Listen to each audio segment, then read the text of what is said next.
What's going on, everybody? It's FREEDO here for Your Overwatch, and today we're going to be breaking down the new and improved Widowmaker. But first, I have a few announcements to make. The most exciting one for you is that you can get your hands on the brand new Overwatch Razer Deathadder Elite. Linked in the description is a giveaway link. Click on the link, follow the instructions, and you could be one of the 3 winners who get their hands on this brand spanking new Overwatch themed mouse. And my other announcement is we are now officially partnered with Razer. That means we're going to have more opportunities to do cool giveaways like we're doing now, but also at gaming events where Razer might have a booth, there's a pretty good chance that we're going to be there. Be able to do meet and greets, sign stuff, cool things like that. This is the first sponsorship we're taking on for the channel, and the reason for that is, not that we haven't been offered them, but that we've turned down all sponsorships prior to this point because we only want to associate ourselves with brands that we especially can vouch for. And ever since the 3 of us as a friend group transferred over to PC, before we were even Your Overwatch, we were PC gamers, and we have always been huge fans of Razer, so it's like the easiest decision of our lives to partner with Razer.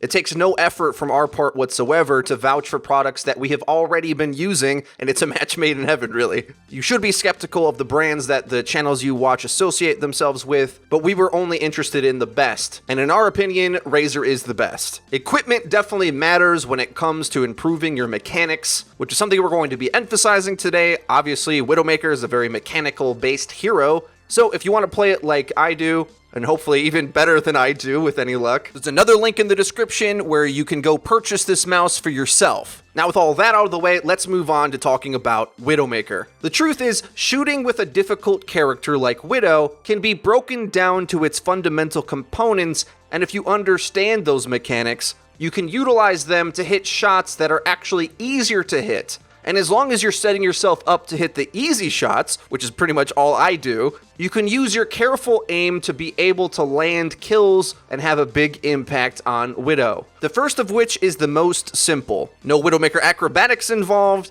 just basic crosshair positioning to make sure that we set ourselves up to make easy shots as high percentage as we can. Here on the outside of Volskaya, I show how easy it can be to get kills with Widowmaker based upon crosshair positioning alone. With my aim trained at the door for when they leave spawn, I'm ready to be able to hit a shot just about at head height, and when the Pharah comes out, I make the small adjustments necessary to be able to hit her. Tracer rushes me down, it's a close miss, I'm able to fend her off, but she re-engages again, and the way I'm holding this angle at head height means that the most likely angle of attack that she's going to come towards me is going to walk her right into this headshot. And then it's as simple as just pulling the trigger when her head comes across my crosshairs. This might sound like an incredibly easy thing to do, but as you walk through the maps, as you take engagements where you know characters are, you would be surprised that if you actually pay close attention to where your crosshair is in preparation for fights, oftentimes you're probably wavering it off in places where it doesn't need to be. The skill of this is key in being able to read the maps in such a way where you're only focusing your crosshair where relevant movement will be. What I mean is,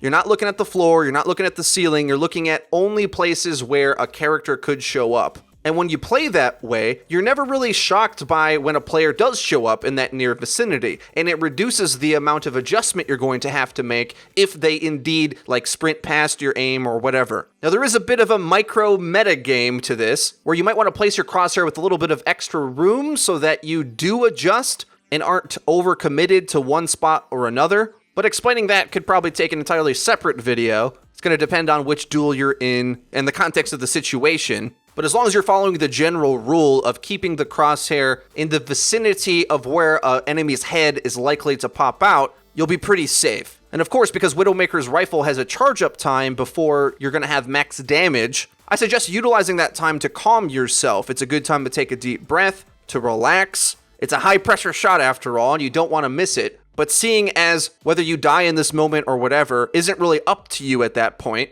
there's no reason to panic while you're charging up your shot. Carefully, slowly, confidently, take the angle that you want to go for, and when you see the enemy commit to an animation, then you pull the trigger. Now, what do I mean by committing to an animation? Well, frame by frame, as Overwatch characters move, they do different things. They turn, they use an ability, and each character individually has a different way of doing this. If you've practiced Widowmaker before, you know a character like Soldier or McCree or Hanzo can have really shifty head hitboxes. And as they're bobbling around, shifting their body weight from one side to another, it can be really difficult to hit unless you know what you're looking for. So as an example, let's look at this nano-boosted Soldier. As he jumps, he has quite a bit of mid-air control until he reaches the apex of his jump, and then he's able to start to commit to an action. Here, I see the Soldier adjust mid-air, and once you make that first commitment, you're going to keep down that line. Now, somehow I end up missing his head here, but you can see on the second shot how I use the same strategy of that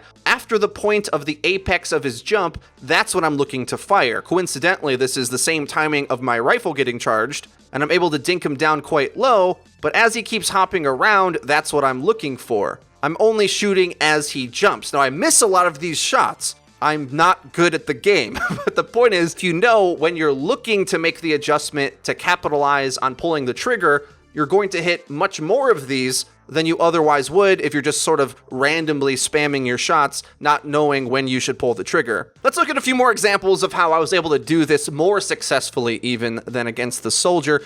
Zenyatta's got a cute little animation when he shoots his charged shot, winds up his arms, releases them, and bobs his head down and then back up again. All the while he's doing this, this enemy Zenyatta is also jumping. I track the motion of his head and I wait until the apex of his jump to be able to best line up where his head's going to be as he finishes it. It's much harder to try to catch him mid-jump rather than the apex of the jump where he's going to slow down. And that's what makes this long-range Zenyatta headshot look easier than it otherwise would be if I shot, let's say, even a second earlier. Now, since we're talking about jumping animations, let's talk about one that is quite a bit easier to predict, actually, and that is dueling enemy Widowmakers. Widow's hitbox is actually quite stable, doesn't wobble nearly as much as any of the other characters, so it just comes down to some careful discipline. Now, if you look carefully, both shots I go for against the Soldier and the Ana while they're jumping, pulling the trigger at the apex of the jump, easiest place to land it. As you can see, he sort of hangs in air at that point. Miss it on the Ana, but nevertheless, the enemy Widow gets a little cheeky on me and tries to get an early pickoff for the next team fight. But reading her animation carefully, we wait for the Widow to complete the arc of the animation that she went down. Widow, of course, has the hookshot ability, which is going to be extending her jump even further. Now, it's fastest if you predict the apex of the jump, but it's just as reliable if you can track the downturn, because once she's committed to this angle on this big arc she was flying on, I know she's going to be falling in this predictable motion, making this shot very easy to hit. We can see the same thing when I duel this Widowmaker on Hollywood. You can be keen to notice that my crosshair placement really carries my ability to win these duels, or at least be ahead in them, and the final blow that ends up catching her is landed right as the apex of the jump finishes, making a nice, clean, predictable fall animation that I can use to line up a careful shot. Once you learn to see this in characters that you're shooting at, it'll be hard to unsee it. And if you were to watch back your footage unsure on why you missed a shot or what you were doing wrong when shots weren't connecting, more often than not, it's an issue of failing to read the animations of what you're shooting at. Because I'm not incredibly good at the game, I don't have the most insane aim in the world, but what I do have is very disciplined, low sensitivity aim. So I can take these really smart angles, read the shot that I want, and pull the trigger to punish a movement animation. Now, the next step, the S tier of this difficulty, of course, is hitting hook shots, jumping up into the air and flying yourself while adjusting for the enemy and reading their animations to hit a shot. The way I advise you hitting these is run by all of the rules that we went from before. Smart crosshair placement, read the animation. The only thing we have to add in now is adjusting for the rise and fall of us going through space. It makes the crosshair placement a little bit more difficult, but if we remember to calm down, take a deep breath, and carefully track as we're flying through the air, reading this Ana's jump animation is a breeze.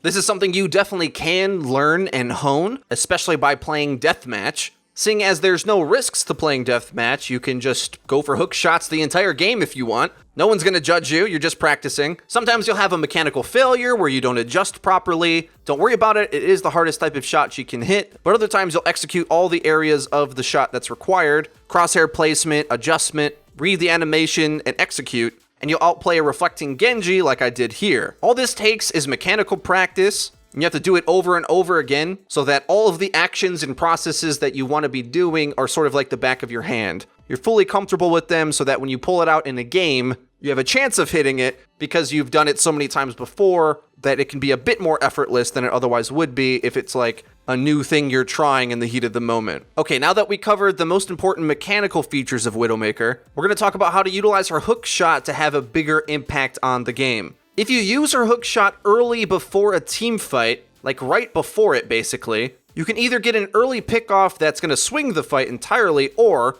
get yourself in a position that can set yourself up to be a big nuisance for the enemy, because with the cooldown so much lower now, before you know it, you'll have it to be able to escape. If you feel like you're not very reliable utilizing the hook to get yourself to places very quickly or to aim it properly, you can adjust its sensitivity in the advanced options, although I use mine at 100%, which means sometimes it'll attach to things that you don't want it to, but you'll get less instances where it whiffs entirely. That's the way I prefer it, to max out its auto aim. And if you just make sure to aim high enough, you likely want to go high anyway, so it'll likely take you to the top platform of wherever you're trying to go. But don't be ashamed to try this out in training mode or go into a custom map and just fling around like Spider-Man. Really get accustomed to this because you're going to be using it a lot more with this new Widowmaker. One of the most practical applications of the hook is that you now can just go for hook shots 1/3 more often than you used to, which is very important because on a lot of maps, it's the safest type of peek that you can take. Going down the main choke to peek out your sniper rifle can lead to instant death, but launching yourself over the top of some buildings or something will move you too fast for the enemy to be able to kill you with any character unless they have a sniper of their own. I think the application of this new hook shot has yet to really be actualized by players. I think you can use it to be incredibly aggressive in ways that you otherwise never would dream of, to get yourself in surprise positions to get free pickoffs. On this Gibraltar game, they were really gunning for me on the high ground, and because my hook comes back so frequently, I felt very comfortable jumping in and out of the fight, going down to contest the cart when I needed to. Unfortunately, as my team start to lose the fight, I have to bank on us getting a res off to eliminate their backline, because otherwise I'm going to be mincemeat on the cart. It's part of the problem with picking Widowmaker is that she's all in on hitting those ranged shots, and that's all she's got. She's not really good fighting on the point whatsoever. So I went for the play that I had for me, and it ended up working out, taking out their Zenyatta and their Widow, which really, if I didn't kill them, no one would have, and they likely would have completed the map if I didn't. So all in all, I don't think the hook is incredibly complex to describe. If you have all of the other skill sets of Widowmaker down pat, it will just amplify the effect you have on the battlefield. To what degree is based upon how good you are. If you're better than me, you probably can play even more aggressive than I'd be comfortable and set yourself up in really risky situations, going for some high acrobatic shots more frequently and taking over the games that you're playing in. If I can do it, you definitely can do it. My aim is mediocre at best, but by using the strategies of understanding how to aim, I'm able to aim better than I otherwise would. And remember, once again, not to beat you over the head with it, but if you would like to get the mouse that I use to pull off a better performance than I otherwise probably should be able to, link to the description, you can purchase a Overwatch Deathadder Elite for yourself, but also don't forget to sign up for the giveaway. Okay, that's it for today and our revisit of Widowmaker. An insanely good character in the right hands, but you have to make those hands ready. So get in those deathmatch servers and work on your different types of Widow shots. If you enjoyed the video, please leave a like. It really does help us out and lets us know that you're enjoying the content. If you haven't already, please subscribe because we upload each and every day. So you're going to want to hit the bell icon so that you get notified when our videos go live. Link to the description is all the Razer stuff that I keep talking about, so check that out, as well as follow us on Twitter, where we tweet out news, updates, and dank memes. That's been it for me. I've been FREEDO for Your Overwatch. I'll see you guys next time.